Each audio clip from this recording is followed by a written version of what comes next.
Hello and welcome. I'm Sigrún with Universal Pagan Temple, and we've already got some people in the chat. Rational Folkism. Let me make sure my mic is on. It is not. Let's start that over, goofball. Alrighty, I'm Sigrún with Universal Pagan Temple. Thank you so much for joining me. We've got people in chat already.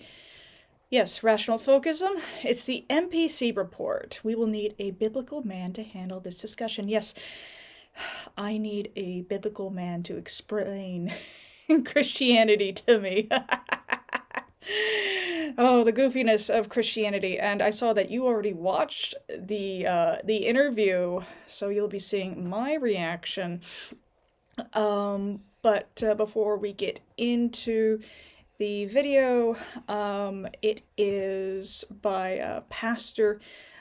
He claims he's not a Baptist, but he sounds and acts like a Baptist, so he might as well be a Baptist. Joel Webbon, and he's very much an anti-pagan. He's talked shit about paganism and witchcraft before, so not a big fan. But we're going to be getting into what he has to say. And he's streaming or doing this interview with this Catholic guy. And we all know that Catholics and Protestants really don't get along all that much. But when it comes to making some money, I guess they could see eye to eye and then just talk shit to each other in the background, behind each other's backs. But let's get started.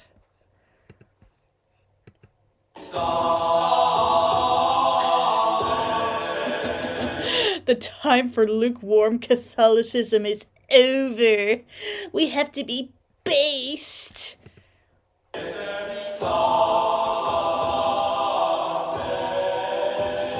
The era of cultural Catholicism has been eclipsed. Well, cultural Catholicism actually was heavily influenced by paganism, and you could still see that in many small towns in Europe.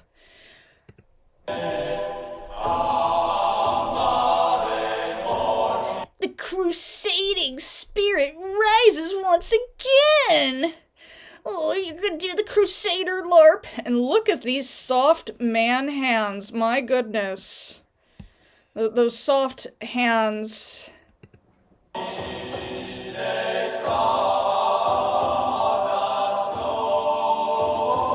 We shall reclaim the world for Christ.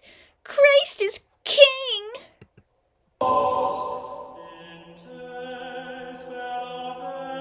Avoiding Babylon. Joel Webbon. I've been watching Joel for a while from a distance, and I thought it might be interesting to get him on for a conversation. I'm not going to do like typically we have like a whole bunch of sponsors and stuff. I'm kind of going to skip over that because Joel only has an hour with us.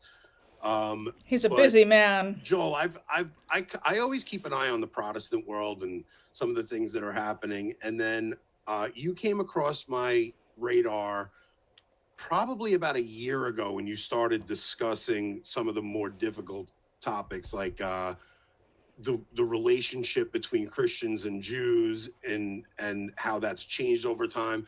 I caught a conversation you had with my friend Taylor Marshall that I thought was really productive, and then you just had my friend Tim Gordon on last week. So I think the three topics that Catholics and Protestants right now really can find a place to find common ground on are the three most important topics, in my opinion, which are feminism, race, and the relationship between Christians and Jews. Right.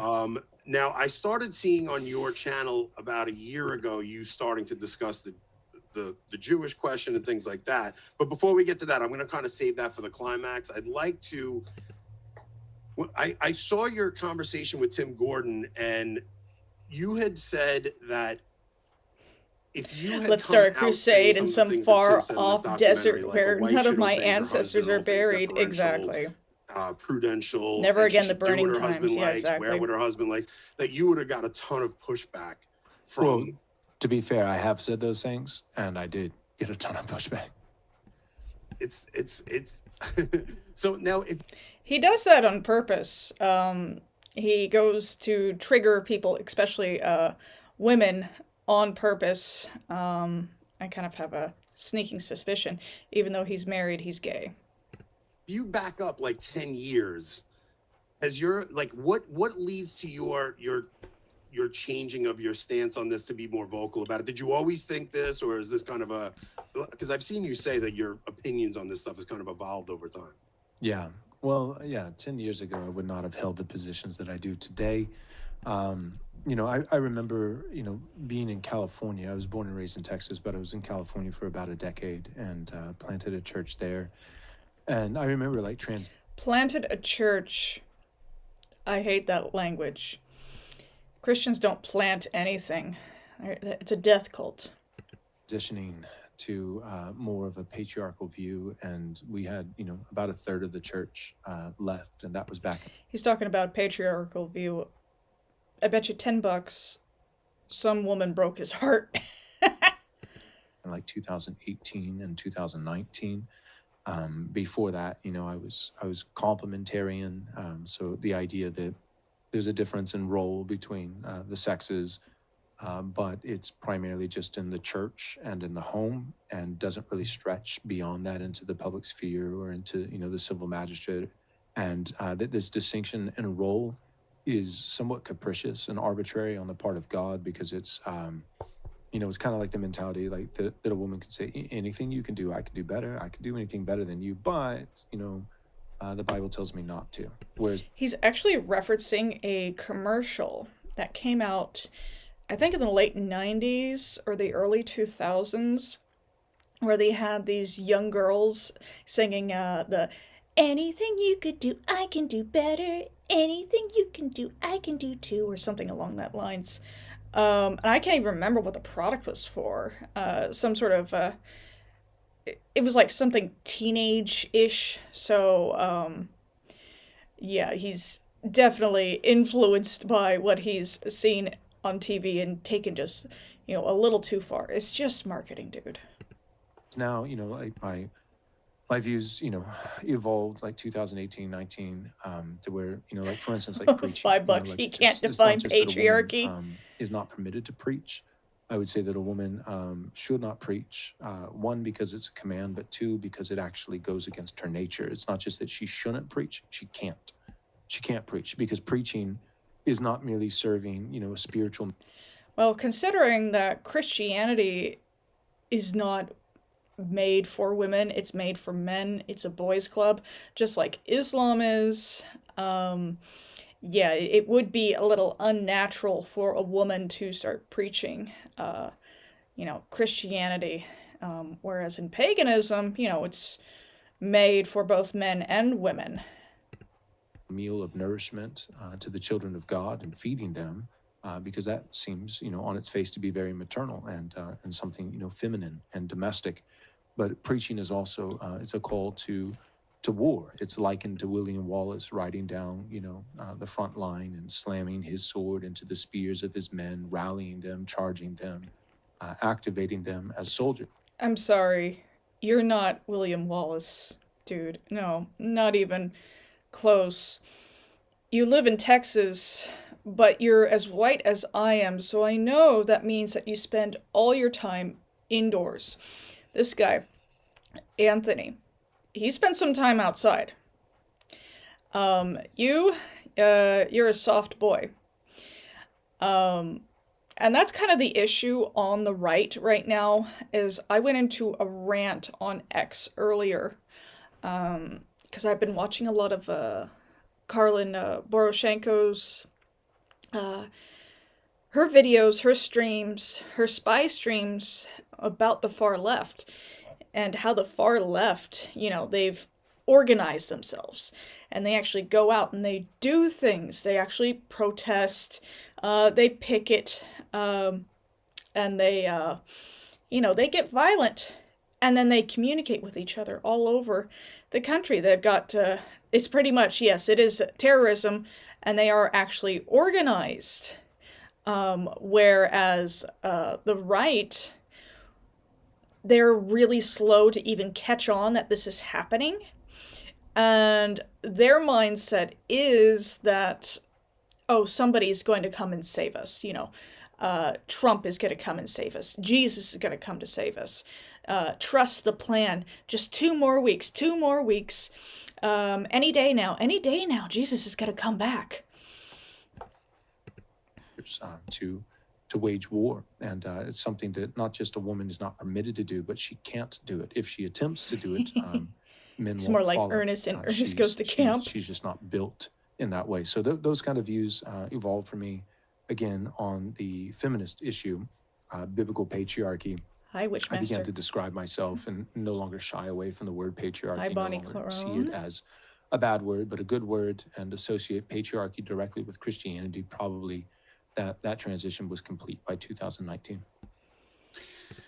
Man, it's interesting because I watch, you guys are kind of dealing with very similar issues in your world that we are as well. Like I think this idea of mutual submission might be at the root of every problem in the Christian church. Like for Catholics, the idea of mutual submission is basically like you have the priest who's the pastor of the church listening to the laity instead of being like the patriarch of that community and being the father who lays down the rules. He's submitting to the women who are surrounding him at the parish, in the whatever, the secretaries and the women who help run all the different things. And it's something, I'll obviously understand it more from a Catholic perspective, but I do see it happening in the Protestant world too, where pastors are afraid of the pushback they'll get from the women at their congregation. Yeah, and in the Protestant world, in some ways, it's even more severe because it's not just the woman surrounding, the clergy, but that clergy is typically married, and so therefore there's one woman in particular that has his ear above all others, namely his wife. And if they have a complementarian, mutually submissive relationship, even if he hasn't gone, full-blown feminist, he's just a soft feminist, so they don't have female elders and they don't have a woman preaching, you still have this informal role. I call it the shadow elders, and it's like, well, then perhaps you should remove women from your church altogether so you can just have the sausage fest that you so desperately want.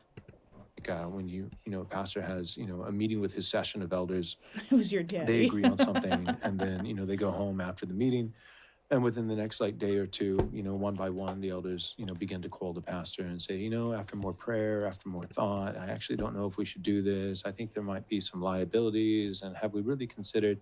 At which point, the pastor should respond by saying, hey, can I speak to the decision maker of your home? You weren't praying, you weren't talking to the Lord. I know what this is. You were talking to your wife. So we might as well let's just call a spade. And well, even when people are Christian, the gods still speak to us, and sometimes it'll come through the woman, where she will have common sense, and the man will be an utter buffoon, and then vice versa. Sometimes the woman will be the buffoon, and the man in the relationship will be, very smart, wise, provide a lot of guidance. And so he just doesn't want to hear from women, probably because of past hurtful relationship, or he doesn't like his views on scripture challenged because they are just retarded. Instead of meeting with the elders, let's just meet with all the wives, since they're actually calling the shot. And so that's, I think a lot of what occurs in Protestant, conservative churches, with conservatives like these who needs liberals. But that, getting those things straight, it's a Catholic problem, but it's also a Protestant problem. And in some ways, the Protestants have perhaps, a little bit more of a vulnerability because of having their wives. If they don't have a healthy marriage that's not established in their home, a husband is the head of the wife, then they're even more vulnerable. Yeah, before we even came on today, I was talking to my wife about, I was like, oh yeah, I'm speaking with a Protestant pastor today, and we're going to talk about Christian nationalism. And she's like, what? Like, my wife doesn't actually have a clue about any of the conversations going on right now. But I tried to tell her, I'm like, yeah, we're probably going to talk about how we only think Christians should be in positions of elected officials and things like that. And she's like, she was shocked by that. You know, she's like, wait, you're going to say that you think non-Christians can't hold on? I'm like, yeah, this is actually, like, when you get to the heart of this. This guy's wife is just like, what are you doing? And, you know, he's not communicating with him, or he's not communicating with her about, you know, what he's doing. And he could face some heat for this. You know, in public, somebody could recognize him and give him some shit. And his wife is right there with him. And she's kind of looking at him like, you do this? It's got, you know, it's almost like cheating. And I understand some people do some things in their relationships that, you know, they don't necessarily share, like a hobby. Okay, you know, the husband's into playing guitar and the wife's into knitting, something like that. But it doesn't affect, you know, the way people view them. But then this guy, he's going around LARPing as a Christian nationalist, and his wife has no idea what he's doing. That's actually hilarious. Issue. That's actually why abortion was passed, and that's why like 90% of the moral failures we're seeing in government right now are from us electing non-Christians to positions of power. But the pushback from my wife and the 19th Amendment would be a big 100%. Yeah. But the pushback from her is just women have this tendency to not want to be mean or say something that could go against the grain, and it's like, hun, just don't watch this episode. It's not for you, you know? Well, that means that it's a defense mechanism. When women do that, they don't want to say something that's abrasive or against the grain. It's because she's not used to dealing with the stress of being criticized. She wants to be accepted. And women do that within their circles is they'll do that, but then behind each other's backs, that's when the backstabbing goes on. It's not confrontational. There are some women who are confrontational, but for the most part, especially with Christian women, they are not confrontational, but they will say things behind each other's back or under their breath. They'll exclude other women, and it's really just a manifestation of Christianity. And then, yeah, this Joel guy, he wants to repeal women's right to vote. Like there's an element where women are incapable of just saying the thing that needs to be said because they're afraid it'll offend people. Right. Yeah, I call it, women are NPCs, and I, define that as a, yeah, sure, non-player character kind of mentality. That there's an element of that, but to be a little bit more. Maybe because you're Christian and you're around Christian women, those Christian women are NPCs. They don't have a say, and their religion, their religious faith is so unnatural to them that it's like programming. It's coded in that they have certain lines that they can say, and they can't go outside of those lines, or they will glitch out in a corner and be stuck in the wall in the game. Maybe that's what you're experiencing.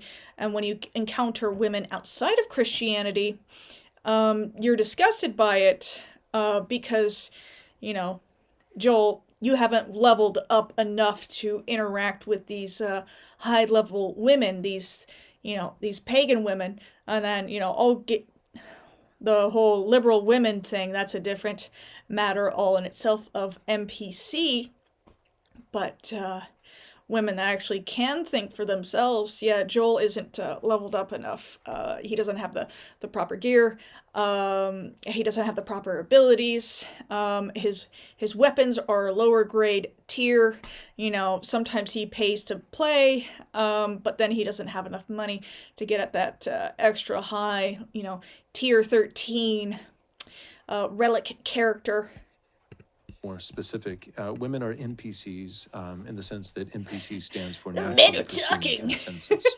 So there's something, and I think that's God-given. I don't think that's wrong. I don't think that that we have to beat women up over that. But there's something to be said for just the domestic, feminine, He's talking about submissive domestic nature violence with a of the woman haircut like is that. innate to the way that God designed her, to where she naturally wants to go with the flow. She's not naturally rebellious, like all these blue-haired, 22-year-old single women on SSRIs, who are raging against the patriarchy.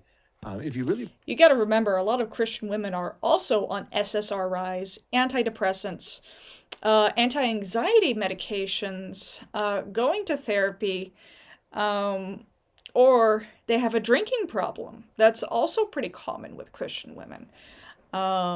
So what he's talking about, all Christian women as being they're naturally supposed to be polite and demure, but really they're suffering on the inside. Women have to be able to show some of their natural tendencies. They're bottling it up. They're bottling up their anger, and they're just going to take it out on you at some point. And then you're just going to be there with your stupid haircut going, "Oh my God, I didn't know you felt this way, dear." break it down, think about it, it's not that they're actually rebellious against authority. They're actually going 100% with the grain of the current zeitgeist. Oh, he which didn't is think currently that in they authority. should. He just thinks. But he this idea didn't that take we the need to option win off the over table. all women, Okay. and With the that we need to 19th do it Amendment, through I gotcha. persuasion, that we need to do it, one heart and one mind at a time. You really don't. You can take an extreme minority of high caliber Christian men, win What they call trauma and politically, win PTSD. in Now, terms of real we used to influence call and power learning over experiences. institutions, media, Exactly. entertainment, politics, academia. And the moment that you win and that becomes the central message of your society, the women, just like a robot, all of a sudden they'll stop. The chip will be removed of feminism, and they'll pretend as though they believed it all along, naturally pursuing consensus. Women right now are not raging against the machine. They're not rebelling against the man. They're not thinking independently. They're not actually being rebellious. What they're doing is actually exactly what they're designed by God to do. Women currently today, liberal, feminist, progressive women, are submitting. It's not that they're not submitting. They're submitting.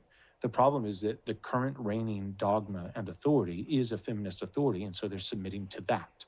So you don't have to win women. No, they're submitting to communism, to Bolshevikism. That's what they're submitting to with the whole feminist thing. Submitting to anti-capitalism. And they're not necessarily submitting to the men in that circle. Although there are some very pushy men in that circle that are just as bad as these guys. But the white women, female liberal, very much also an NPC. One heart at a time. You have to win the actual battle, and the women will just follow suit. They're insignificant. Not in the sight of God, not in the ultimate spiritual, eternal sense. I have 4 daughters. I love them immensely. I have a wife. I love her immensely. But they're But how do they feel about you? insignificant in winning the war. We're not fighting against women. We're fighting against wicked men. And when we win that battle, the women will be ransomed. The women are not the enemy. The women are really the damsel in distress. They're under a spell, right? They're guarded by a dragon. And we have to go and get the girl. And we don't just go and get the girl by climbing up the tower and secretly, while the dragon is sleeping, and whisper and have, the free market of ideas and see if we can change her mind. We can't change her mind. Like literally, like there's a chip in the back of her head telling her what to think. Okay, rational focusism. I know you know Clone Wars as well as I do. Is he referring to women as being clones that were produced on Camino with the inhibitor chip that will force them to execute Order 66? She's not capable of changing her mind. What has to happen is not They have to conversing remove with the the woman. chip. What has to happen is stabbing the dragon, Feminism chips, kill yeah, exactly. the beast, kill the dragon, and all of a sudden the woman will say, "Oh yeah, I love biblical patriarchy, and I love this, and I love that, and I She's going from one form of brainwashing to another. That's what it is. How you leave that brainwashing altogether is through paganism. Always have, and you can say, "Oh, well, sweetheart, actually, you were a raging feminist, but God bless you, and I'm glad you've come back to your senses." Well, part of the issue I know, isn't what the just fuck the is he liberal talking about? I raging know. feminists, but I think one of the bigger issues we face is the so-called conservative women that are out in public. Like, you guys have your Lizzies, we have our Lilas. You know, the Catholic world has Lila. You Lot guys was have considered courageous, crazy yet he Protestant Lizzie offered on his Twitter. virgin We have our daughters to the mod to Lizzies, protect you have your Yahweh's Lilas, angels, the Jews right? have their Liliths. Liliths. He does believe what It's he's just spewing. Yes, because he's. I think we're swimming. That's in how he such makes his money. Feminist waters at this point. It's almost like the fish doesn't know it's in the water. You know, like we've been given propaganda for so long that even guys that I would consider like traditional Catholics don't get how deep Is this stabbing problem the runs, dragon and some that kind of gay they're euphemism? putting women up on this pedestal Maybe. to go and preach The sword this is a phallic conservative message. It's symbol. like a true conservative message takes women out of the equation completely, and it just it's an allows men to oxymoron. take that role. Yeah, It's an oxymoron. Can you imagine but a guy but like that's this what with we've real done. political You know, power? like Catholics have done it to He some would degree. chicken Protestants have done out it to worse some than degree. Trump. And it's He would chicken out worse than Trump. You know, Trump chickened out over the whole Minnesota thing. Okay. But this guy, Joel, yeah, I keep pointing out, you know, my intuition is reading him. He's soft. on every issue, you know. So if it's feminism, it's like, man, feminism is really tearing the world apart, and it's hurting the church, and it's hurting the nation. Quick, you know, call Ali Beth Stuckey. Let's find a blonde-haired girl, you know, and put her in front of a bunch of, you know, both a mixed audience of men and women, and get her to tell men to, you know, to get it together, and so that we still Why don't are you able call to, you know, Erica keep up the Kirk? appearance Come of on. being conservative. You know, we'll try to, you know, She's thinly great veil for it in some kind of encouragement towards men, like, men, we need PR. your strength, you know. And so don't look at porn, and don't like well we actually He wants don't- to be we a need men who hero, don't look but at he's porn. just What a we don't need frustrated is a bride woman of Christ. That's chastising men, hilarious. even if it's wrapped in some kind of comforting, consoling language. You need a man to be saying that. And we do the same thing with race, right? So like during, you know, all the woke wars, you know, of 2021, 2022. Yeah, and the Bibby right, did you know, reign was, in his Trump golem, finally starting exactly. to push back against DEI, these kinds of things. It's like, all right, you know, like this is a problem. Quick, you know, somebody call Thomas Sowell, you know, quick, you know, somebody get Bodie Bacham, quick. Like, is there a black man anywhere, you know, that we can hide behind as a shield as he, you know, regurgitates our conservative talking points? When the reality is you can just come out. You don't have to be a blonde-haired He's chick. definitely You a don't have to bottom. be a black man. You can come out as a white Christian man and simply say, look, Right. race is real. All this DEI stuff is nonsense. It needs to stop. But not just the DEI in one direction, the direction of the woke, the direction of progressives and liberals, but it's Oh, watching it too speed to at catch first, up. I'm sorry. I'll say this: it's a little spicy, but it's But true. welcome. It's absolutely true, and I can say it Don't forget without to any hit that hatred like in my button, heart everybody. for It helps anybody me else. out. At first, it was kind of like, look, we got to get rid of DEI, and then it was like, okay, we probably need to realize that race is not just a social construct; that it actually exists. But yeah, now it what I does realize exist. is, if we want to be faithful in context, right? So I'm not saying this is the universal. Dubious. Oh my mode for what goodness. faithfulness That's as a Christian looks hilarious. like in Uganda, you know, or what it looks like in Ghana, or what it. But I'm saying in our time and place here in America, which is historically built by, you know, predominantly white European settlers, and still to this day is 59% majority white European descent. I'm actually happy that he's saying that America was built by white European settlers, and he's not saying Christian yet, because that was a lie. It's not enough to just be a race realist. You should be pro, without apology, unadulterated, pro-white. And what I mean by that is not that you're anti anybody else, not that you have hatred Republican towards anybody conventions else. Like, I'm apparently not of the crashed position, Grindr. and I know, you know, people will I've drag heard me that. into comments and say, you're not that based. Like, I'm not of the position. I don't think Clarence Thomas has to go back. I love Clarence Thomas. I'm grateful for him. You know, so I'm not advocating for anything like that. But I do think that that there should be, it's not just that we're against DEI, but if anything, like, we should be pro heritage Americans. And I would say at some level that also includes heritage blacks. But yeah, like, white young men in our context, not everywhere universally, but in America, that was historically a white nation, is still white majority nation. The founders told us who they were doing everything for us and our posterity. They weren't doing it for India. They weren't doing it for Asia. They were doing it for their future posterity, their children's children. And those individuals who are, descendants of the founding stock of the country should, they should receive a blessing. They should be treated well. I like to point out there was a lot of discrimination against Catholics during that time, and this guy's just sitting here. He kind of looks like he's a little beaten up by that, because he kind of probably knows, the Catholics weren't treated too well, especially the Irish Catholics. I mean, they were, the left complains about discrimination against illegal immigrants, but try going to an immigration museum just about anywhere.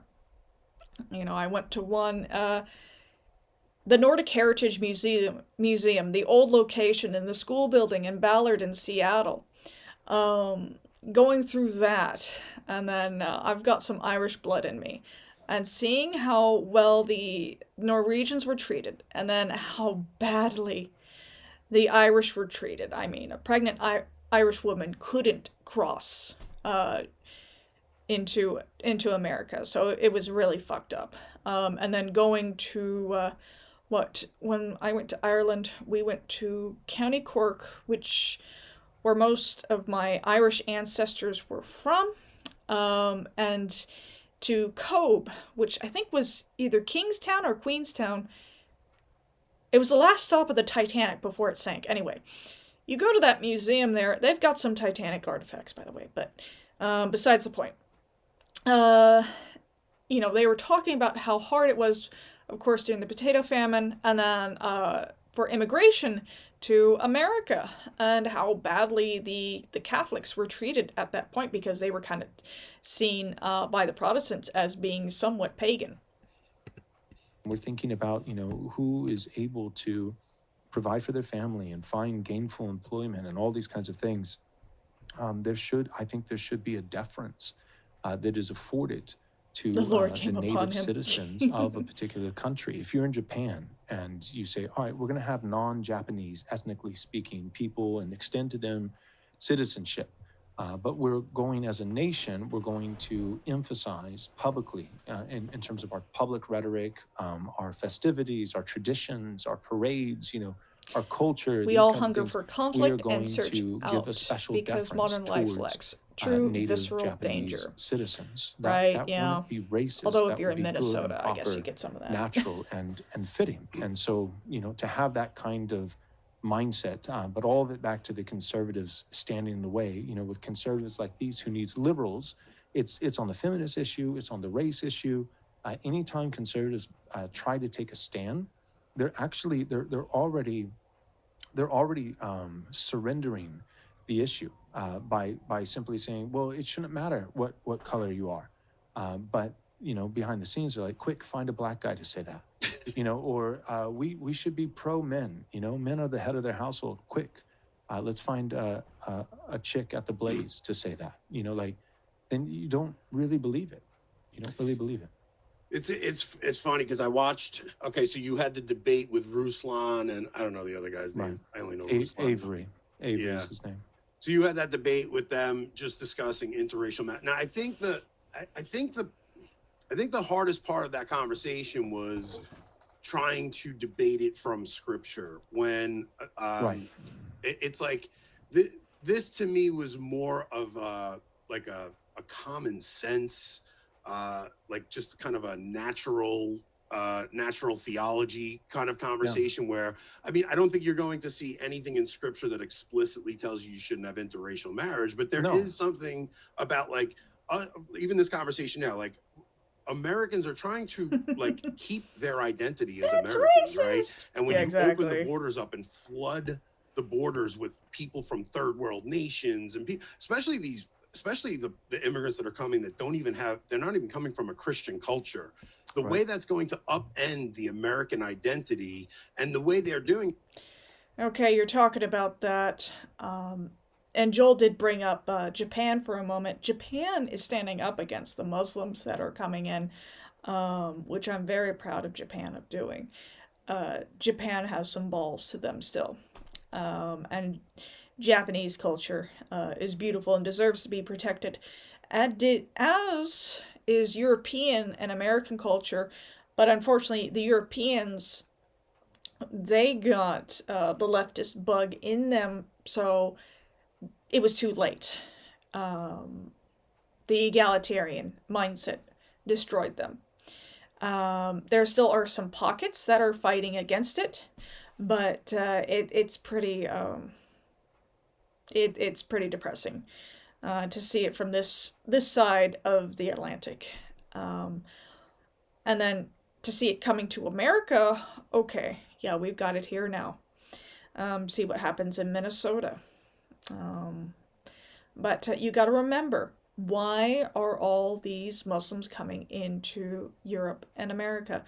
Well, a pretty big part of that is because of Zionism and all the wars that America has fought on behalf of Israel, all in, the proxy wars as well. So throughout the past 25 years, and even further back than that, really, we've been causing issues in the Middle East. Wars, death, poking the bear over there, the beehive.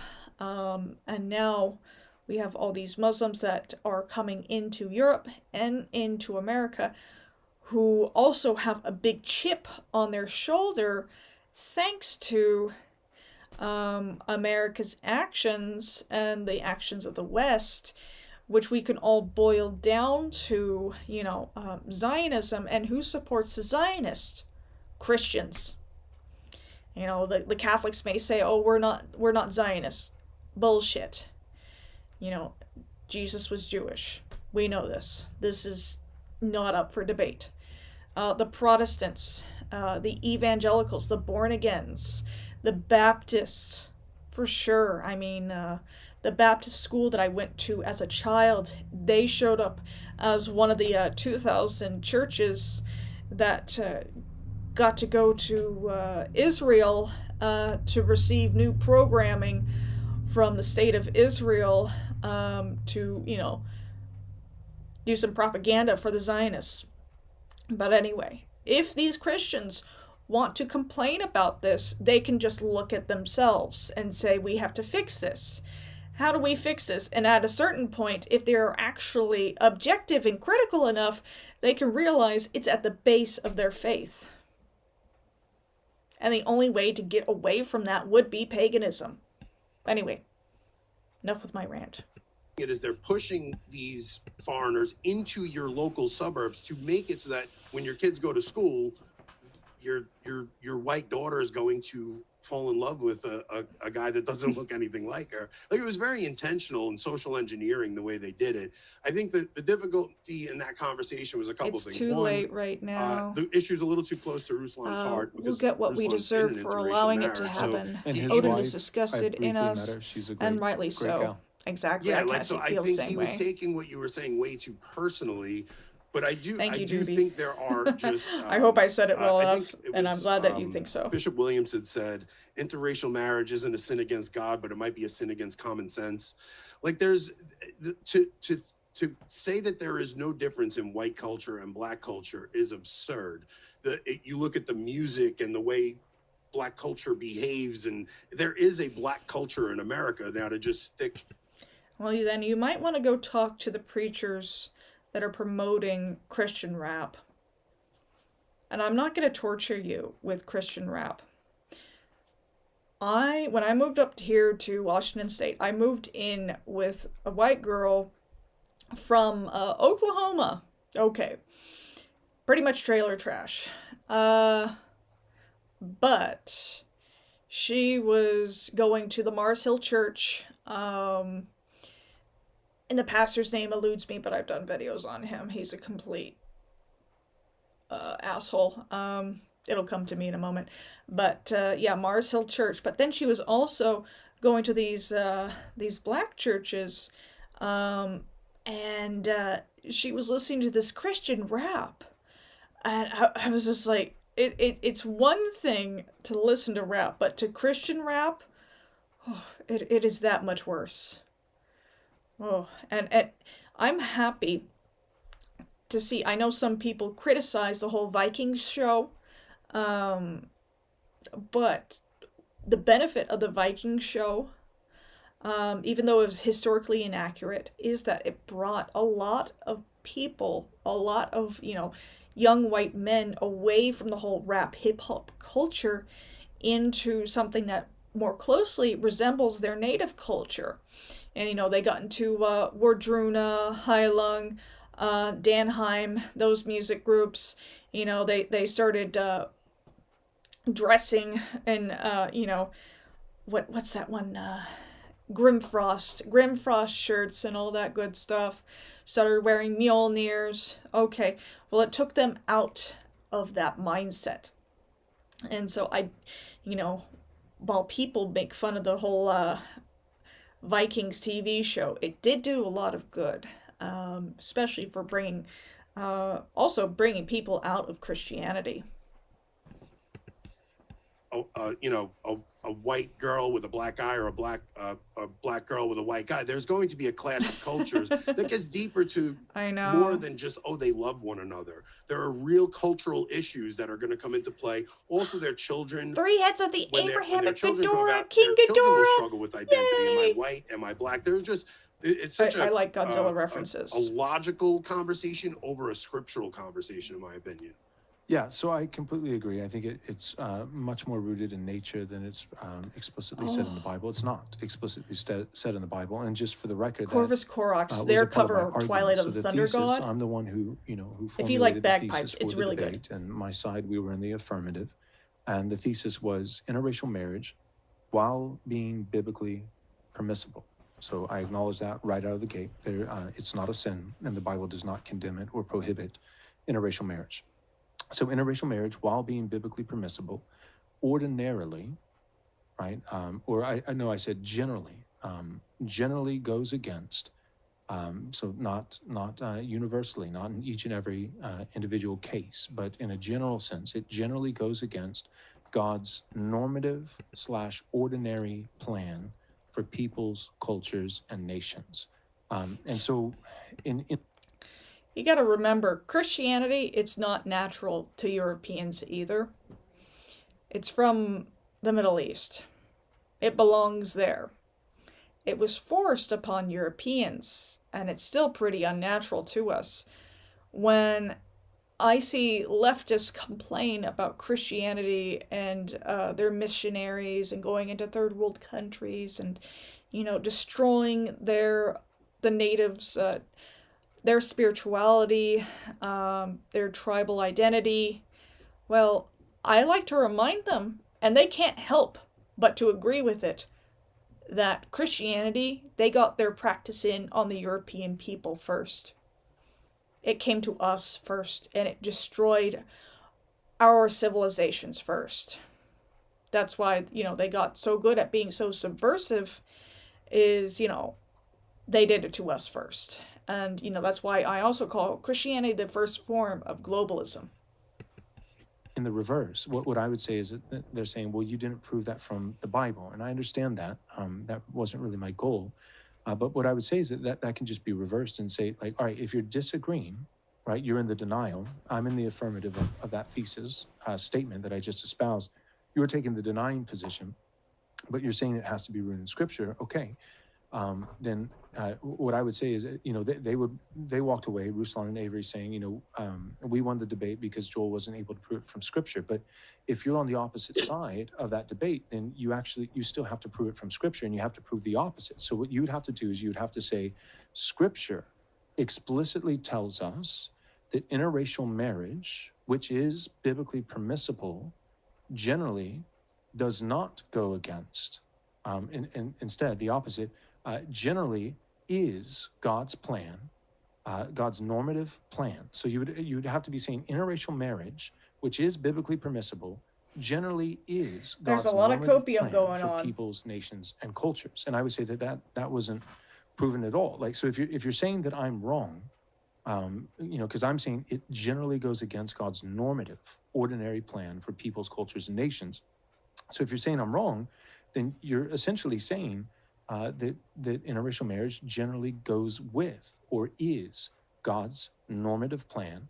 And I didn't see that proven at all, because if all you're doing is pointing out the exceptions, well, in the line of Christ, you have Ruth and Rahab. Great. Okay, so let's look at Abraham to Christ. How many generations, how many people are in that lineage, in that ancestry? You pointed out 2, right? But the numbers, if we're just strictly playing a numbers game, because we're talking about what's normative, well, then it's, for every Gentile who's grafted into We that were family their tree, muscle there's used 10 or 20 a strong European Israelites, Germanic and so stock to that form the actually Knights proves my Templar, point, because my exactly, point was never to who say they that it's not turned permissible or that on it's a sin. My point like was to say clones, what is Jedi in Star normative. Wars. Exactly. And Yeah. basically what I'm getting at with that is I'm saying at I always scale, in appreciate the the macro, Star Wars references in my if chat. interracial marriage is accepted as normative, and it is God's Oh, they're normative, serious. ordinary plan for peoples, cultures, and nations, if that's believed and then practiced, that belief is carried out at scale in the macro, not the micro. I have interracial couples in my church. I've officiated interracial marriages. But if that becomes we're saying that's Imagine the normative, this not only guy permissible, but it's officiating the your normative plan marriage. of God for peoples, cultures, and nations, and therefore it should be normal and it should be practiced in the macro. Then what you have is essentially it's going to result in the complete erosion of distinct peoples. I think you're no like longer curse going to your have marriage distinct peoples. unintentionally. And then Revelation, chapter 7, verse 9 falls apart. This idea of you don't get eternal diversity of every tribe, tongue, and nation worshiping around the throne of God if you erode every distinction and diversity here on earth. The only way you have diversity in heaven is if you're able to maintain some sense of diversity temporally here on earth. And so I would say, because we know the end game of the eternal, I actually that there will don't be think multiple tribes, tongues, Christians and go nations. to heaven. I would They say get stuck in that we can purgatory. derive from good and necessary consequence, Or the in-between. that seems to be the normative plan temporally here on earth. Because is it's that not their tribes and ancestral tongues faith. and That's what I'm nations trying would to say. remain at least normatively, at least generally distinct. Yeah, it seems like they're almost pushing for the George Soros open borders, like one He'd have world. to test Like that, the it's a very wife. globalist idea Oh, to just gosh, mix that's everybody gross. together and get some mishmash thing instead of keeping peoples distinct. So even one person said here, I'm mixed race, white and Asian Pacific Islander. While I'm obviously happy my parents got together, I have no path forward to help advance my people because I don't have a people. I'm a mutt. Like that's basically what it comes down to. And we've seen this in even throughout all the stuff we saw with the woke stuff, where you would have girls who would be half black, half white, hating their white side because they're Right. involved in this indoctrination where it's telling you white people are bad. That so they, is they bad, actually though. hate half of their lineage. Hating So yourself like because you're white there is a real conversation terrible. that needs to be had there, and it can't just be Joel Webbon said something mean. It's like you're looking at a situation and saying, wait, like, yes, if you meet an interracial couple, you treat them with love and they have dignity, and it's, but there is in a very real sense that is not the ideal. Ideally, you would want your husband and wife to come from the same background Right, and and culture to pass that on. And just to be extra careful and extra, accurate with our language, the word ideal in this case, I don't think is particularly helpful. I would just say it's not the norm. Because I would say that, like Ruth and Boaz, like, was their marriage their in the sight afterlife of is God relatively an ideal monitored and marriage? fabricated. I would say, yeah. Exactly. I think it was It's ideal. really important for Was it people to normative? realize, No. It was the exception, that not the norm. A permissible a lot of exception, people and because should it is be a going to permissible their exception, ancestral afterlife. the full But they gambit don't, 'cause they're of suckered into the potential whole to Christian have thing. a healthy, God-glorifying marriage was available to them, so that they could actually achieve an ideal marriage in the micro, right, in their specific case study. So I would say that it can be ideal. Like, we have interracial couples in our church that I would say, hey, they have great marriages. But they would say, yeah, my marriage is great, but I recognize it's not the norm, And although it's permissible, and although I engaged in this, and I don't have, no regrets, I love my wife or I love my husband, this is not the norm. I recognize that, and I don't want it to be the norm. I want it to be permissible. I know that it will be the exception, and that God can bless this when you have two individuals who are Christians, who are submitted to Him. Are they saying that blood But is more no, important than this creed? isn't I think they normative. are, And if but it they're were, kind of like coping around then, it. then we would lose all the distinctions that we love. Like, the husband, if he's white, thinking of all his traditions and his, white European side of the family, and if the woman is, whatever, she's Brazilian, or she's, she's Japanese or Korean. I've tried to She listen loves to that. his She preaching. loves her culture. She loves her people. Yeah, she loves he's her nation. the type that puts you to sleep. And so, yeah, I think if you just say this is not the norm, and with the debate that we had, that's essentially He's what I was definitely saying, more is that this spicy generally, on so really, Twitter using that word general or to mean X. not universally, not in every single case, but in general, which assumes exceptions. In general, this would go against God's not His prescriptive commandments. Othala for the but win. His Yeah, exactly. normative providence, His normative plan. And if you're arguing against hail that, the old gods. you can't just say, well, you're wrong because you didn't prove it with chapter and verse in a biblicist fashion. No, if you're arguing against that, I'm glad I'm you not really the do only have to one argue who the opposite. You acknowledges have the to say, weakness of interracial Europeans marriage in accepting is the all this normative crap to plan. begin with. It Yeah. is the normative plan. You know, In it which was case, forced upon them then pretty you kinda harshly have to point through, out the obvious and say financial that, well, coercion throughout, or through the all sword. of human history until 15 minutes ago, And when we come back pretty much to every nation in the world has been paganism, it rebelling, honors our ancestors, in and a they're very macro, rebelling happy against that, God's normative plan you for marriage, broke the and for cycle. people, and Thank for you. cultures, and for nations. And we're really the first generation in all of human history to actually love Jesus and not be evil racist. And I just refused to condemn all of my fathers, all of my ancestors. He refuses to talk badly about his ancestors, but what does he feel about his pagan ancestors, huh?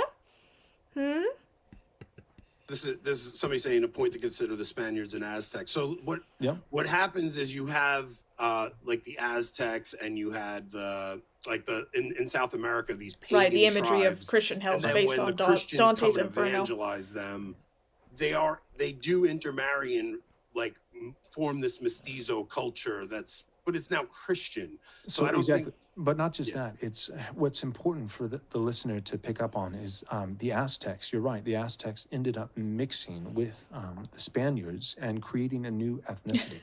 That's absolutely true. And he's a soft pacifist, so we have to understand bride the two of wills of God. Christ, his Christian, moral exactly. Or permissive or revealed will, those things which are revealed to us, but the hidden things, those things which are revealed to us belong to us and to our children forever. But those things which are hidden, are not revealed, belong to the Lord. And so the two wills of God are never in contradiction to one another, but we recognize that God has His revealed, explicit moral will, His permissive will, as some theologians would argue, but then also His sovereign or hidden will. And for instance, an example would just be Jesus. We know from the book of Acts, it says, all these people were gathered in Jerusalem, your holy city, to see what your hand and your plan predestined to take place to your holy servant, Jesus. So we know in God's revealed will, His moral will, what He commands, one of the things that He commands is thou shalt not murder. Was Jesus murdered? Was He an innocent man sentenced to death? Yes. He gave up His weekend for us. We all better repent right now. Right now. He gave up His weekend for us. Come on. So we can eat peeps and dyed eggs, which are really a pagan tradition. Although the peeps, I'm just being silly there. So God, in His revealed will, says, do not murder. In His self-righteous will, suicide, like that System of a Down song, is the Lamb of God to take away the sins of the world. So what God ordaineth in terms of His sovereignty, He does for His good, holy, and righteous purposes. But that doesn't mean that it's prescribed in Scripture. So my point is back to the Aztecs and the Spaniards. That's one Exactly, example. but And this we guy know that claims not to there be a are many, Zionist. again, I know you not mentioned the the majority, Schofield not Bible, but he normative, but there are claims not many to be a examples Christian that can be Zionist, cited but he throughout human is. history He also claims not to be where a Baptist, but he one sounds like people a freaking Baptist. ultimately ends up, mixing with another people, and a new nation, a new culture, a new ethnicity, new race is forged out of that. But one, I would say, again, it's the exception, not the norm. And two, this I'm is a big thing sorry, to Robert. realize. After The 10 minutes of Aztecs, listening to they him forged drone with the on and Spaniards to on and create a new on, people. death But the somehow Aztecs, loses as it was its sting. happening, and we can't miss this, the Chop Aztecs suey, were conquered. yes. That entire album was incredible of System of a Down's. I used to listen to that on repeat, playing Ultima Online back in the day. But yeah, back to what I was saying about this guy. He claims he's not a Baptist, but he sounds like a Baptist, and he was a Baptist at one point. But, I had my parents put me in a Baptist school for a year, and, the pastor at that Baptist school, you'd have to go to church on Wednesday. It's kind of funny, that's Woden's Day. He was just about as boring, but he kind of interspices, he kind of splices in something kind of spicy to keep, you interested. But you gotta remember, this guy is very much anti-pagan. If you follow him on X, or if you just, kind of keep an eye on him on X, this Joel Webbon guy. They didn't just, this was not a happy agreement. This was not, hey, you know what?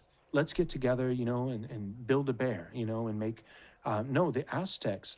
Hell is literally listening to him. They were conquered by the Spaniards. And so there are examples throughout human history. Oh, okay, so Robert, we're going to count this as time with served. One nation conquering another. And so for me, as an American, you take a Baptist fishing with you.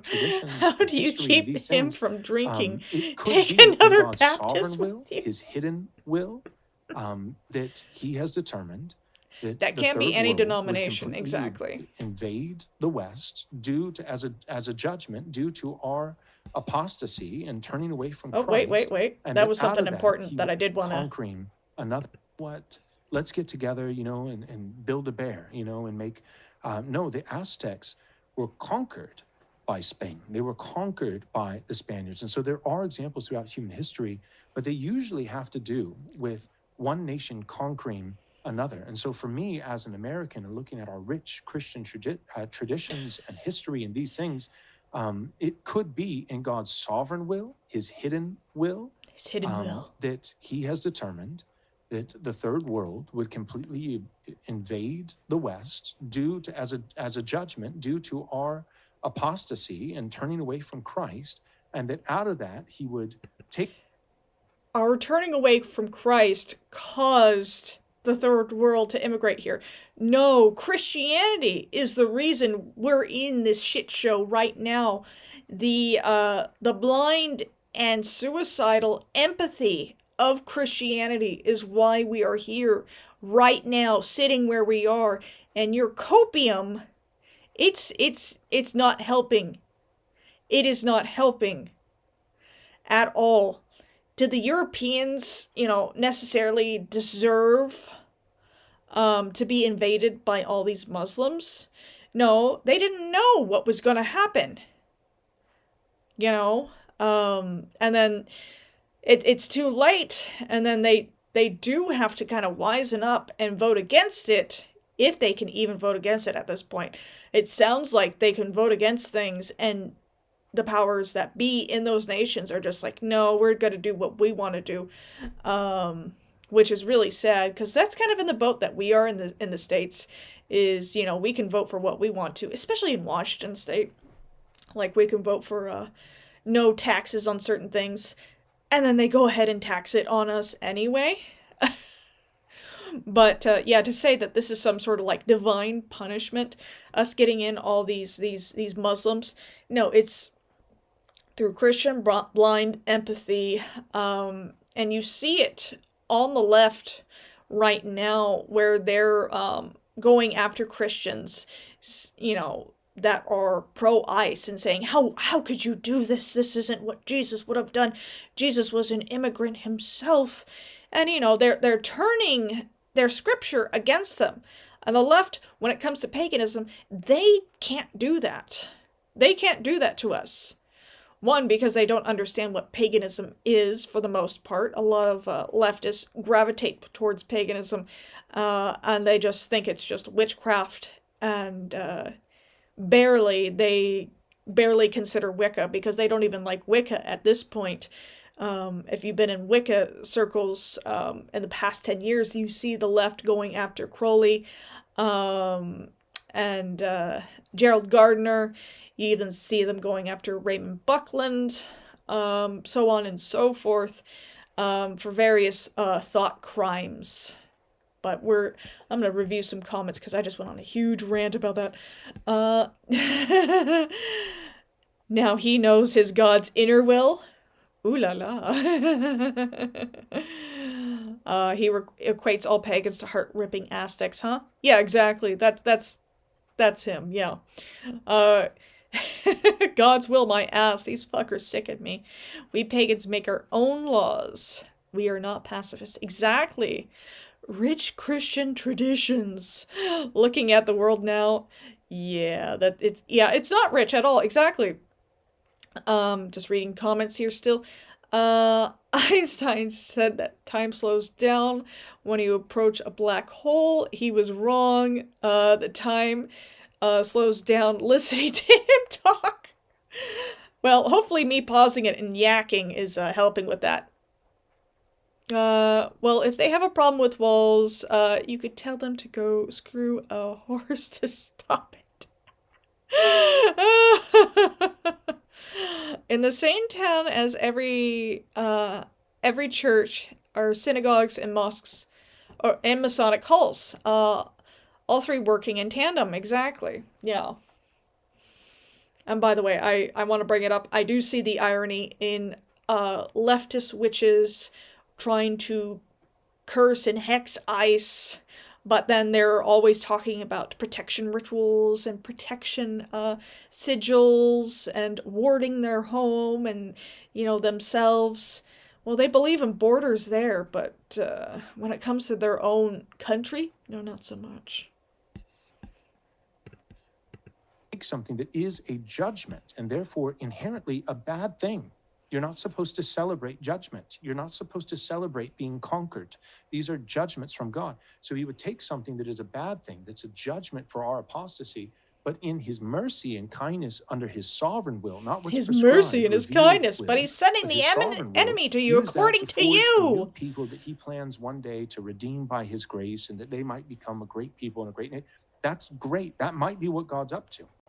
Right? In the same way that God might be up to... Oh, all these Muslims are going to be Christian? I doubt it. It's raped, right? This is a strong but a good example. God might be up to that woman is impregnated.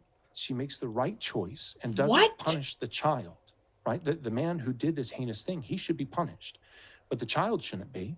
And so she does the right thing. She keeps the child. She raises the child, loves the child as... their mother gives them a Christian education. God saves that child and uses that child to be some powerful preacher, you know, that he uses to...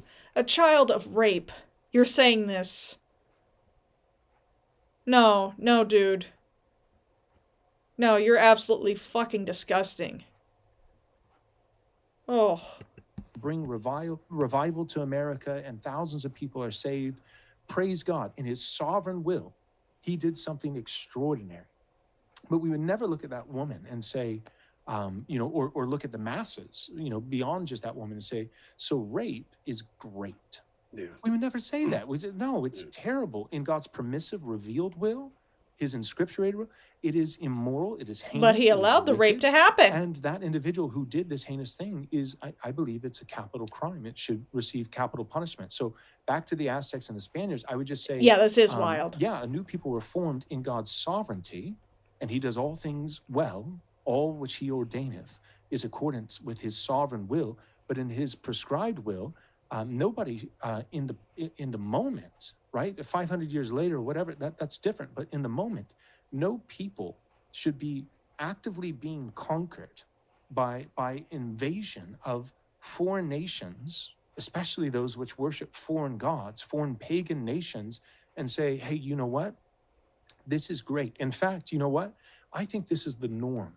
You know what? If anybody, even objects to this, they're probably a racist. That's stupid. That's a stupid conclusion.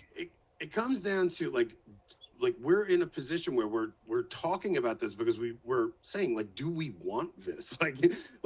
Because the argument could be made from the Aztec thing, like, well, that's too fucking bad. You let America, it in. Where there'll be a new culture that's full. But it's like, do we want this? I don't think we do. I think that we actually have a culture that was handed down to us that is so worth sad. Preserving, and we want to make sure we aren't conquered. Amen. The Aztecs did not want it. And you might say, well, yeah, but ultimately for their posterity and future generations, it was actually good because the Aztecs were pagan. Okay, all right. Well, that's not our situation. In our case, it's not that a pagan nation, aka America, is being conquered and mixed with Christian nations. It's actually the exact opposite. He must be a prophet. By Muslim nations, we are being conquered by pagan nations. We're being conquered by Jewish nation. We're being conquered by non-Christian nations. Yeah. The immigration that we're experiencing is not making us more Christian. It's actually diluting the little bit of Christian remnants that remain. And so, and Israel is still going to use you. Too bad. This is great. I think that this is God's normative plan. A prophet. And we should and go a with prophet. The flow. Yeah, he's got his book this right is there. Really moral and really good. No. Yeah, he's got his book right here. Yeah, I worry. So you can make sure you buy it. The immigration coming and to pay for his stupid haircut. And I just noticed. Yeah, he's got bottles of whiskey or bourbon right above him. So yes, he does have a bit of a drinking problem, it seems. He has never matured past the heavy drinking stage. I mean, yeah, what are you trying to be? Some sort of a silent generation type of guy? No, you're not. No, I'm sorry, dude. You're not. You're, in from Christian lands than I worry about the Muslim immigration coming in, the Hindu immigration coming in. Like they're erecting statues and right. Yeah, he's still new to criticizing them. Exactly. Yeah, the history of the Aztecs was written by Spanish monks, including all the human sacrifice propaganda. Right, yeah, we got to keep that in mind. The Spaniards are kind of assholes during that period. And now they're letting out all these illegal immigrants. And I'm a little worried, because my friend, my teacher, Freya Aswynn, she's in Spain. He doesn't get drunk, though. I'm sure he gets drunk and he just kind of sits there and wonders what he's done with his life. He's that type of drunk. He just kind of takes some of that stuff, and he's got his nice fancy glass cups, and he thinks he's sophisticated, and he kind of just sits there with it and just like...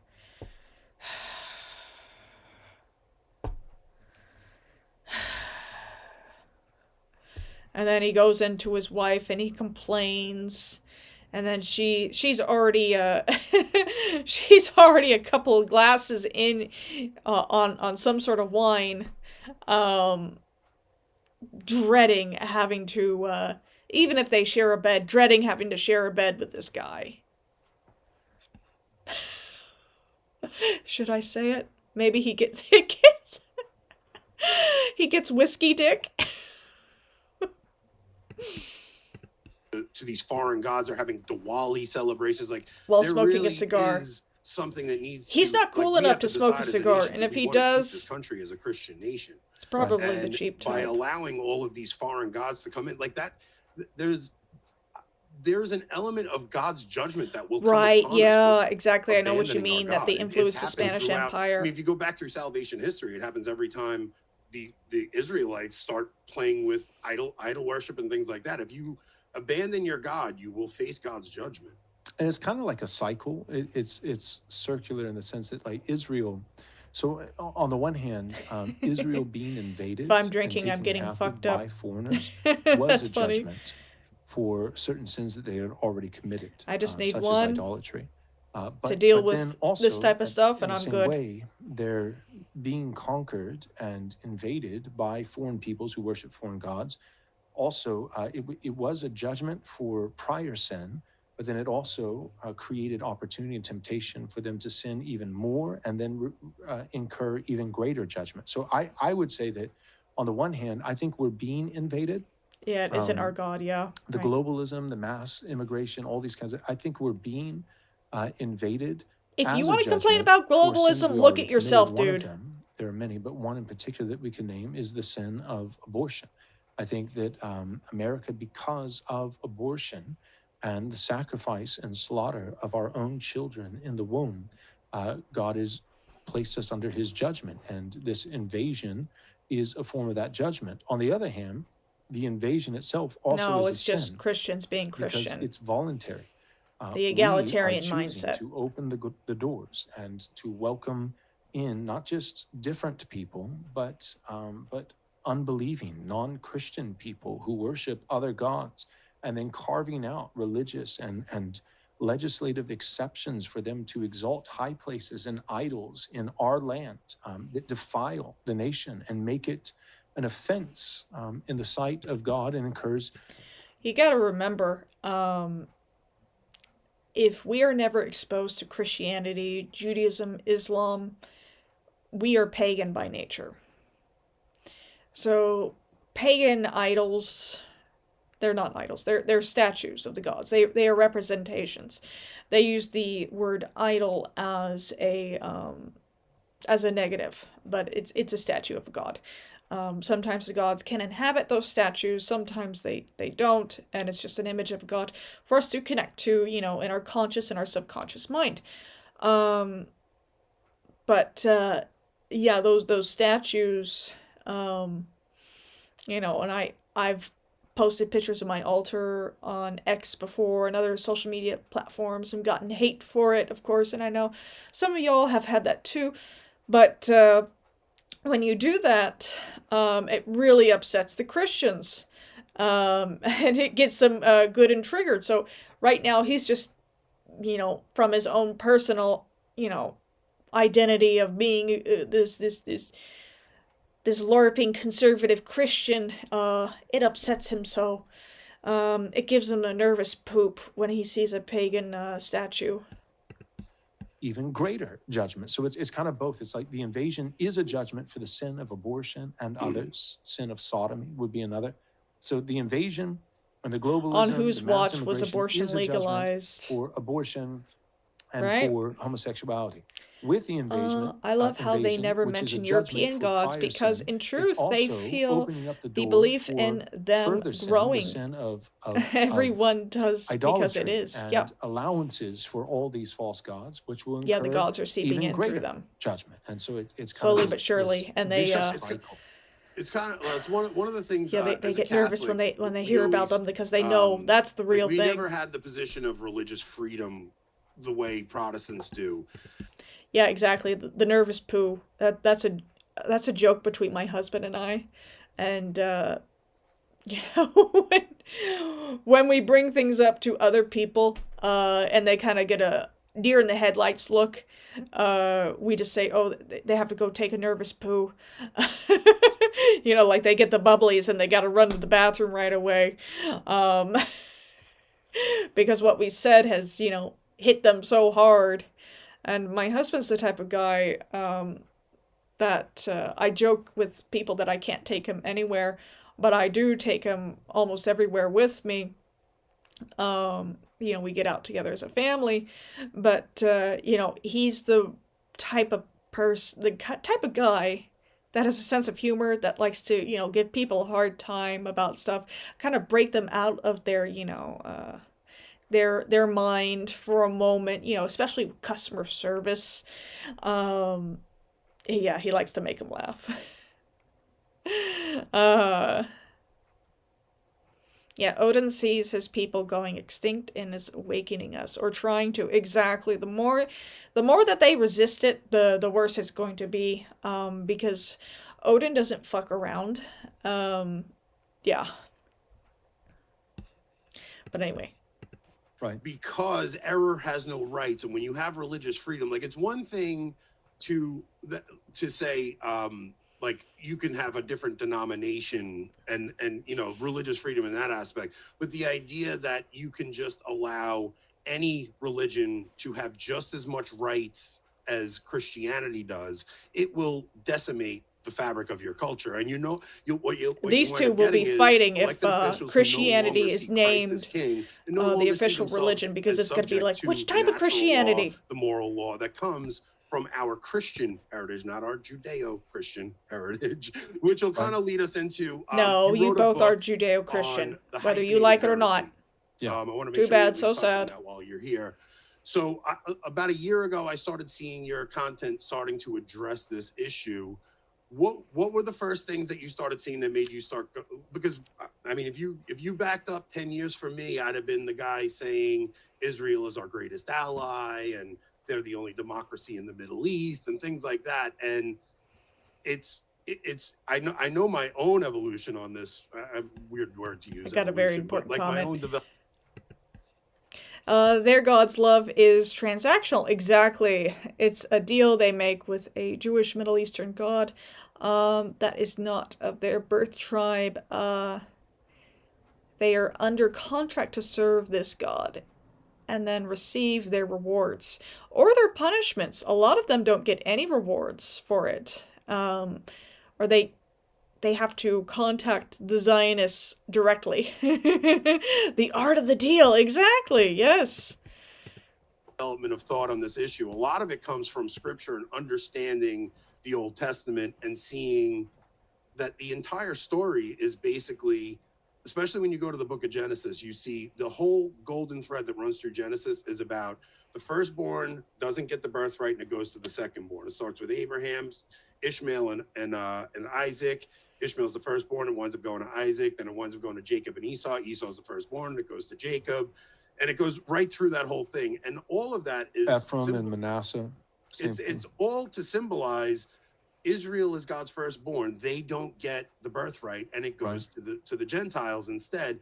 And there's this inherent opposition to the Jews who reject Christ and the Gentile nations who receive him.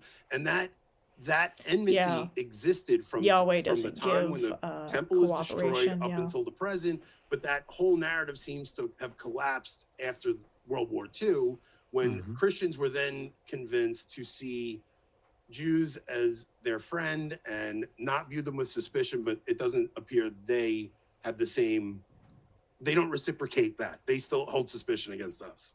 Right.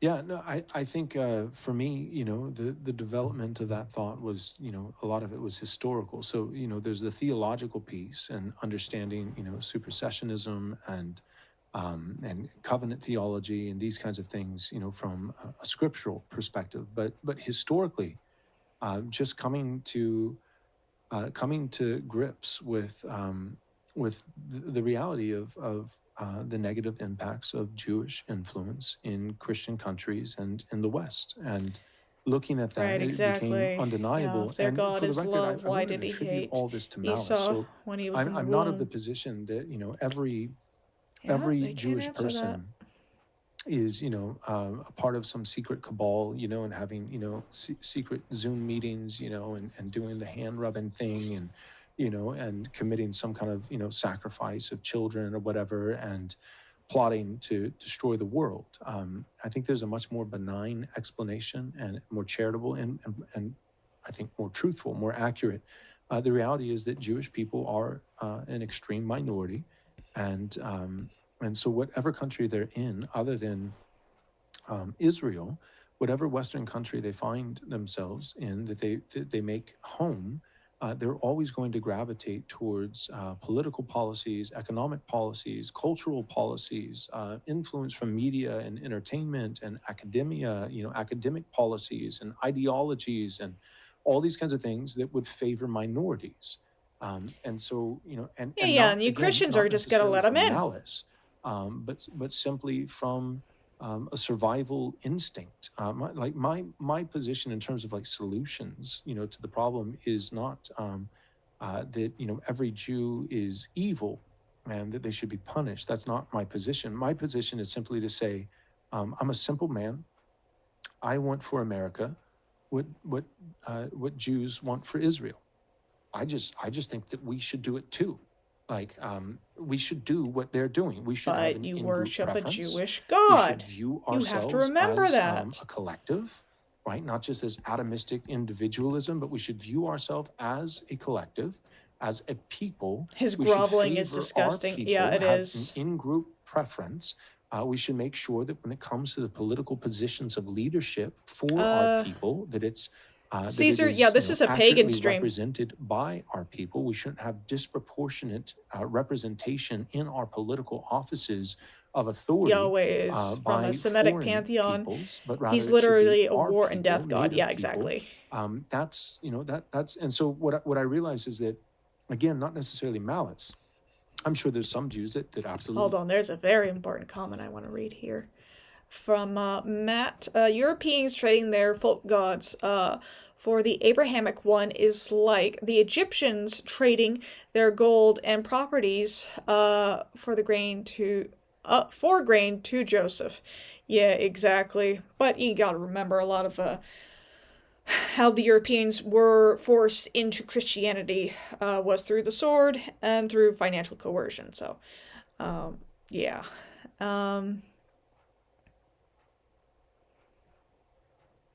Yeah, abuse victim and their spouse. Yes, exactly. Their god is not love. Their god is a tribal god that outsiders must get down on their knees and beg to be loved by this Jewish tribal war god. Exactly, Witchmaster, yes. Is this an anti-white stream? No, absolutely not. I'm a white woman. Come on, what are you talking about here? This is a pagan stream, and I worship my ancestral gods, so there you go.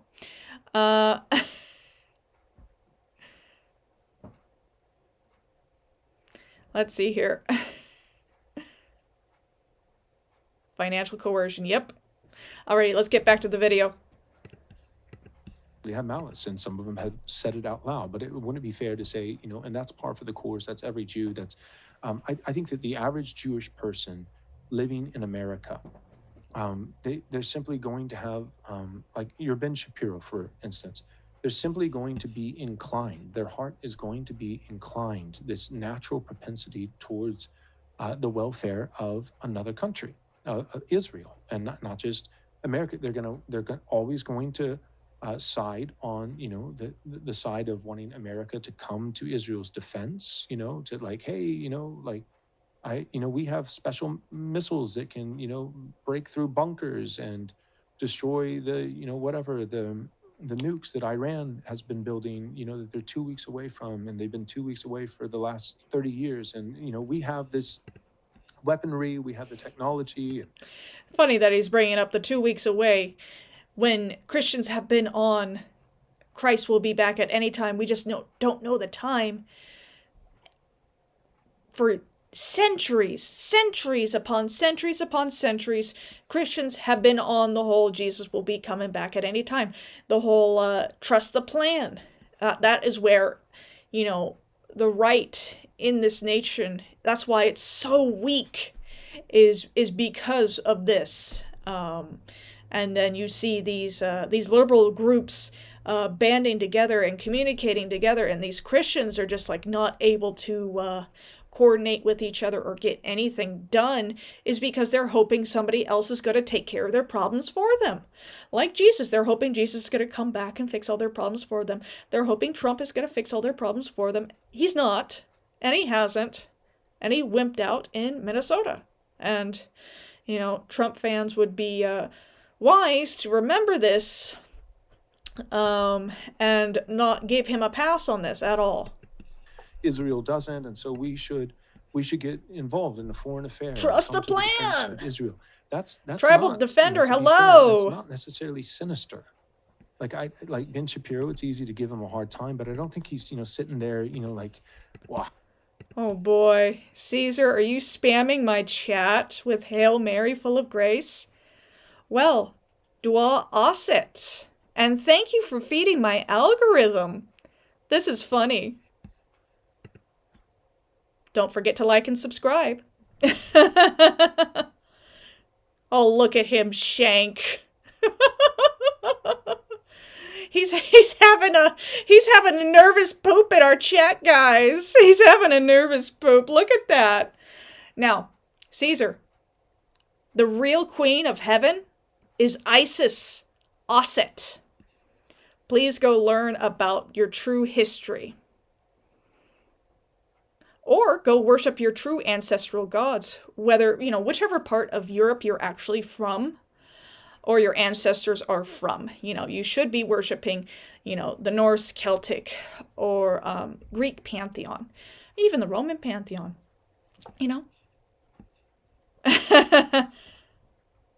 How long have you been pagan?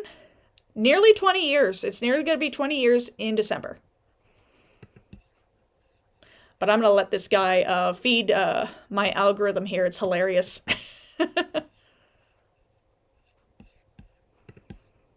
I hate America and I want it to be destroyed. No, I think instead he's just sitting there as an Orthodox Jew.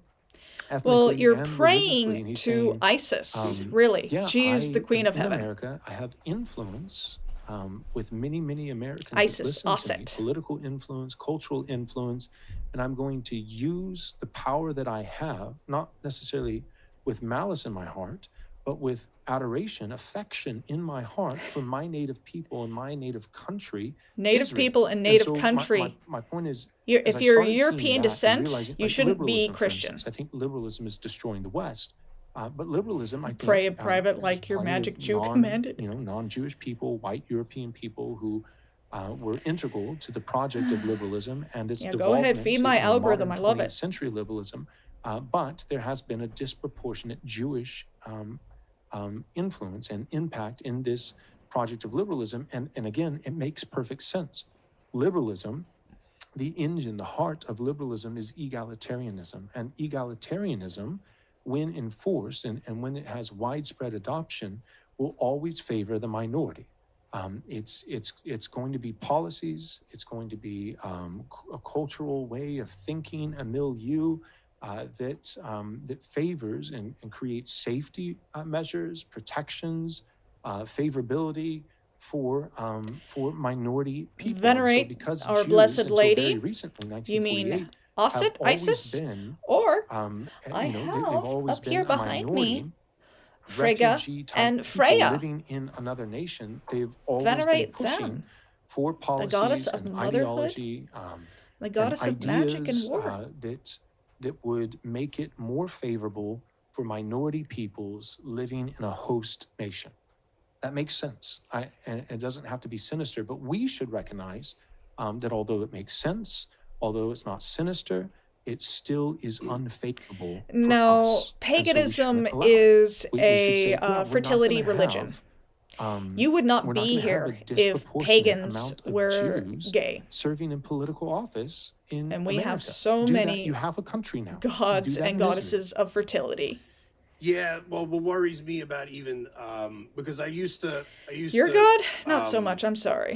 it used to be like, oh, well, Israel has a right to exist and all that stuff. But what worries me is the theological, in that part Boy, of the these part Christian of the boys on reason screen, are they don't dispersed throughout the understand that they're nations is still worshiping a Jew. because So they reject Christ. So it's like a punishment that they are dispersed. I mean, Christ talks about it in Matthew 24, talking about the destruction of the temple. Not one stone will stand on top of another. surrounded by 12 So dudes. the idea that they're even gathered back in at this time seems like something that God is allowing for a purpose. And while you can't say all, Yeah, his name is Caesar. that doesn't mean there aren't What are you some gonna do?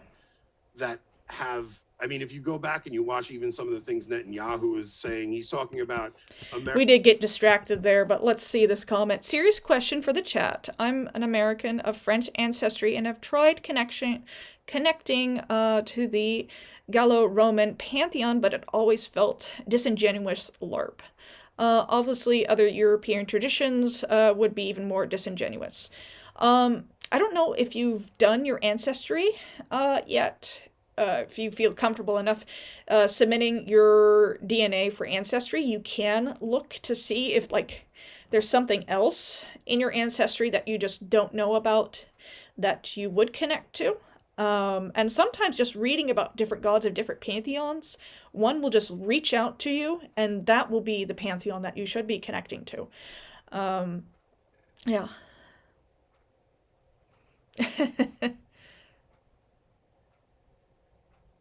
You believe in the supernatural and definitely not a Christian? Yeah, well, that's cool. Yeah, I definitely, we're not going to change that topic to the supernatural, but yeah, if I ever do a stream on ghosts and such, I'm really big on that. I love talking about spirits. America as the new Rome, and that they're not going to lose the next war with Rome, and that they there's so many theological implications to all of this that it's one thing to discuss it from the political aspect, Jungian, and yeah, like that, but I do Carl see Jung. this as being a significant turning point in salvation history. Yeah, no, I think you're right. Netanyahu, I believe, is a war criminal. I think he's a terrible, terrible man. But yeah, from the theological standpoint, of course, Netanyahu's a terrible man. That goes without saying. He's Trump's puppet master. Under God's judgment for a rejection of their Messiah. And Vidar, and the whole great recommendation. Pray to local land spirits. Paul talks about that they would, one of the things that God would use a mechanism to win them over to Christ would be a godly sense of envy. 600 years in France. Christian nations, Gentile Christian nations, see the benevolence and blessing and kindness of God. Oh, okay, that's cool. And that would drive them to a spiritual and godly sense of envy, that they would recognize, man, like the blessing of God has departed from us, and the blessing of God has fallen upon Gentile Christian nations that have received the Messiah, received Christ as King, and we want that too. We don't want to stand outside as the father is celebrating with the younger brother, kind of like the prodigal son kind of picture. We don't want to be the older brother who's throwing a fit outside and stamping his feet. We should go in and welcome our younger brother and be reconciled to our father by receiving his son, the Messiah. And so theologically speaking, at minimum, if you love Jews, then you should want their highest and eternal good, namely their salvation, their repentance and conversion to Christ. And okay, so he is still a Zionist. A Christian Zionist, because the Christian Zionists believe that, the Jews should occupy the land of Israel, so when Armageddon, the end of days, happens, that, they will go and fight for them, and then, 2/3 of the Jews will die. This is what the Christian Zionists believe, and then the rest will convert to Christianity. If you want that, even from a Romans 11 perspective, you should recognize that in Scripture, one of the chief tools that God says he's going to use to win them to Christ is a sense of jealousy for his blessing, which has fallen on Gentile Christian nations. So then what would happen if these Gentile Christian nations took all the blessing that God is giving them and gave it to the rebellious brother, right? So imagine you're inside, the Father's throwing a feast for you, not because you've earned it by any merit inherent to yourself, but because of Christ and his finished work on your behalf. But you, by grace, have been welcomed. Joel isn't a Zionist, but you're close. He's Protestant. They grapple with confusion and the fact that the older brother is they only use 350's book led them astray. Allowing him to look through the window. He's still sounding like a Zionist, though. Realize, what am I doing? I should go in. I should repent. I should humble myself and and share in all the blessings and the feast and the party with my father and my younger brother. Instead, imagine you're the younger brother, and instead of letting the older brother come to his senses through a godly sense of jealousy, you open the window and start just shoving out all the food. You take the fatted calf, you take, the desserts, and you take this and you take that, and you take all, and you just start siphoning all of it and say, hey, older brother, you know what? It's actually fine that you stay outside and that you stay in impenitence and rebellion against dad. Like, you hate dad and you hate his son. But you know what? Dad's blessing that he gave to me, I'll give it all to you with your rebellion. You actually don't have to repent. It's actually, my point is, theologically, it's the most hateful thing. Anybody who claims to be a Christian, it's the most eternally hateful thing that you could do for the Jews that you claim to love. Because essentially what you're doing is you are attempting to take the blessing of God and tell your Jewish counterpart, call yourself a bride of Christ, go down on your knees and receive Jesus by mouth. Nothing weird about that. That's hilarious, Witchmaster. It does not require repentance of sins. It does not require the ceasing rebellion against the Christ. Food fight. You can have all the blessings of God while rejecting Jesus. And that's what we've been doing for 75 years as the Christian West. Yeah, I mean, if you go back and read almost all we're of literally damning them to hell. What we're doing is we are damning Jews to hell. Almost all of the And parables Jews really are don't want to hear about Jesus. In fact, that's why they spit on Christians in Israel. So what are you thinking? Like the parable of the wedding, all of them. The parable of the prodigal son is very much what you just explained, where the older brother are the Jews who reject Christ, and the younger brother. How many are of the those Gentile books do you nations think who the receive guy it. on the left has Almost all actually the read? parables are like that. None of them. They're just there for the show. workers, the tenants in the vineyard, like God sends to them, like the God figure, the master of the vineyard sends to them a servant in order to reap his harvest, his due share for his vineyard that he's let out to these tenants. And instead of, actually giving that portion over to the servant that he might return it to God, the master, they beat him up, and another one, they ridicule. And then finally, the master in this parable says, I'll send my son. Surely they'll respect my son. But when the son appears, they say, this is the heir, the one to inherit it all. And so let's kill him and the inheritance will be ours. And then Jesus turns to the Pharisees and Sadducees, those Jewish religious rulers, and says, what will the master do when he finds out that they've killed his son? And they answer rightly. And they say, well, he'll strip away the vineyard and he'll give it to another who is worthy. And Jesus says, correct. Yeah. So you're right. All of these parables are literally Jesus explicitly saying, I'm taking it from the Jews. I'm taking it from the Jews. I'm taking it from the Jews. I'm taking it. Every single parable. Every single one of these is like, Jesus is like, that's you. That's you. Yeah, hatred is natural, and hatred gives you a lot of Christians power. the opposite, which is madness. It goes to I actually there's love two using Judases, right? hatred Like and the apostles, anger there's in my two spell Judases, work. one who betrays Makes him it and really one who follows potent and him. powerful. It goes to and even with Romans 11, with the Jews being grafted back on at the end, like I would bring that back to like the reunification of Jacob and Esau after their enmity between them, right? So Joseph coming back and meeting his brothers. There will be a time where there's a reunification of the brothers and there's a grafting back in. We're just not in that time right now. It's it's just people have to keep that perspective where we are in the story right now.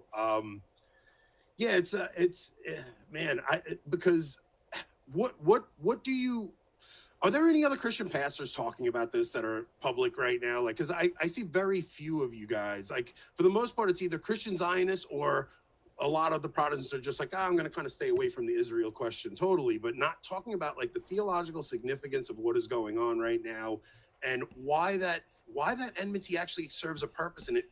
And it will serve a purpose in the eschaton. Like in the apocalypse, there's going to be an element of, because the brothers have to unite at the end, there's just like the Pharisees crucified Christ the first time, like there's going to be a way that plays out the second time. I don't know how much typology you're into, but like that story is going to kind of replay itself at the second coming.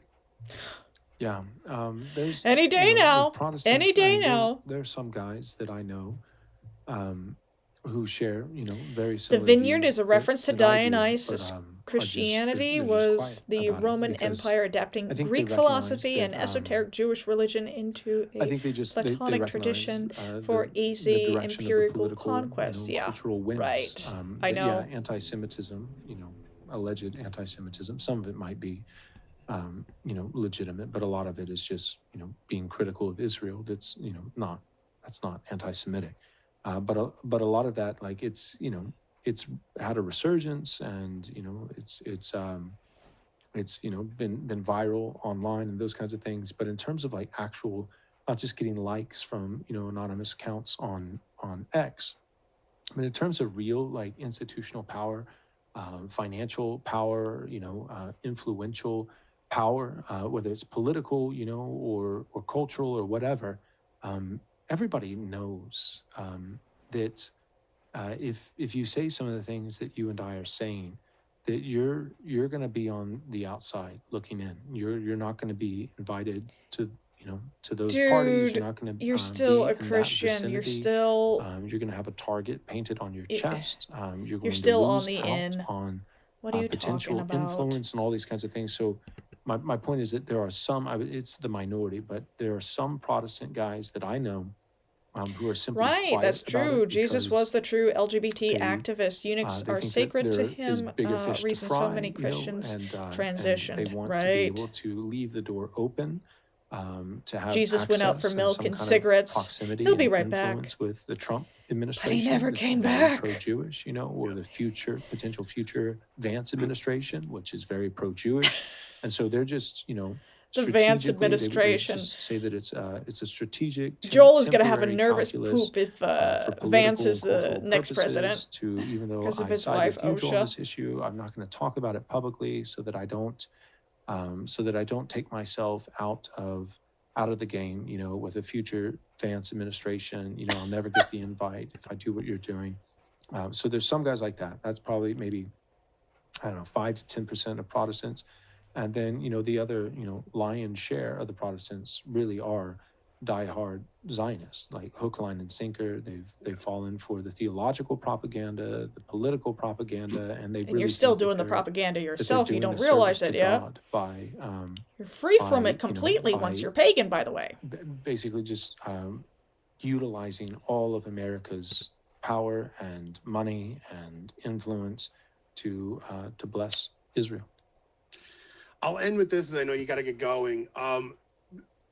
You and I are having this conversation. Neither of us are like ecumenists. Like, you're not going to downplay the differences between Catholicism and Protestantism. We Right. obviously have different theological positions.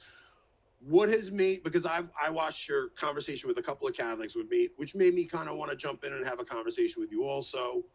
What was the reason or the impetus behind saying, hey, I'm not going to do the typical low-hanging fruit arguing with Catholics anymore. I'm going to try to have conversations with guys that I think I could be productive with. Yeah, it's just what changed for me was just knowing what time it is. The sons of Issachar, they knew the times and what Israel ought to do. We need sons of Issachar, people who know what time it is. And when I Time when is I for look at the paganism, city buddy.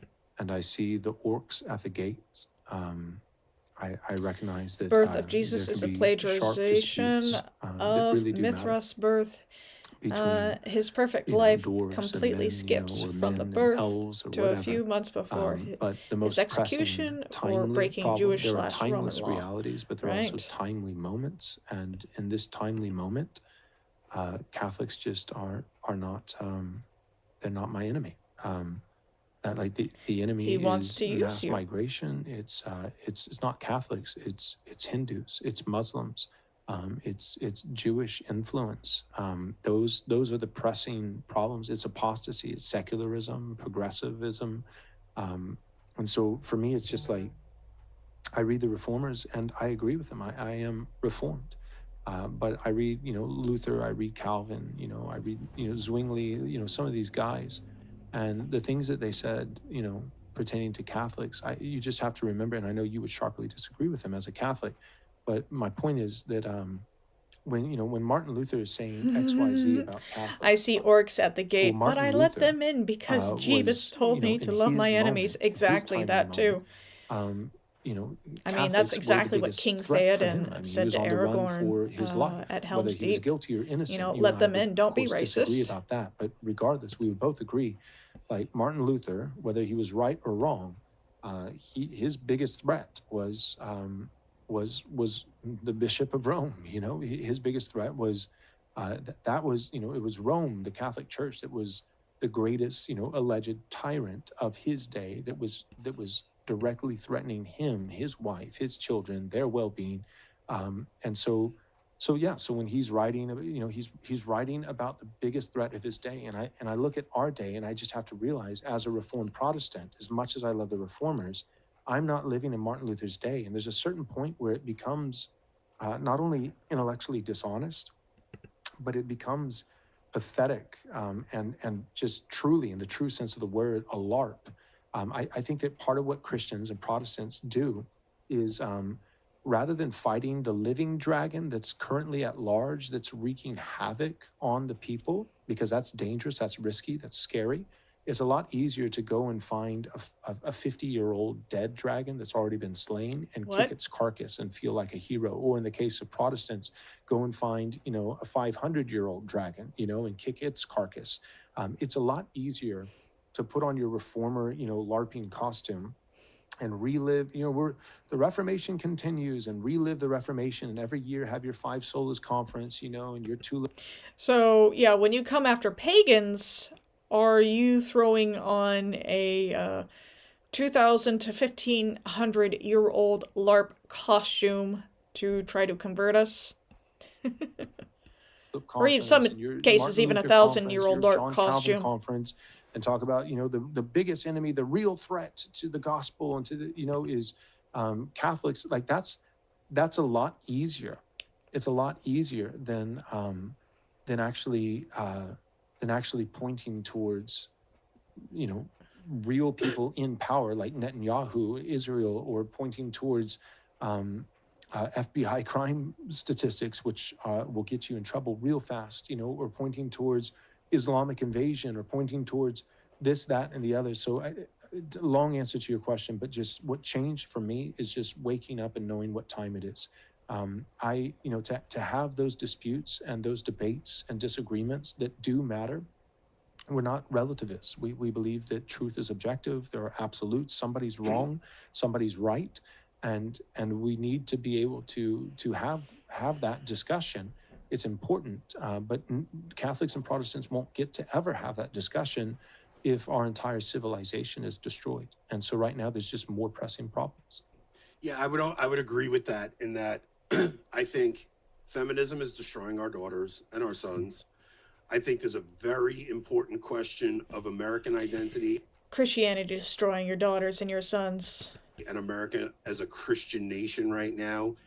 And I also think the threat a lot of this to the gospel is the nonsense of the Bible itself. Exactly, it comes from within. Certain influences allowing these borders to be open and stuff. So I think these three conversations, I'm willing, especially there's very few of us willing to have these conversations and be called the Usually villain. I know what time I'm getting up. I set an alarm, Bible thumper. Theologically, but they're willing to talk about these three pressing matters. I think it's a good place for us to find agreement and try to save our nation before it's too late.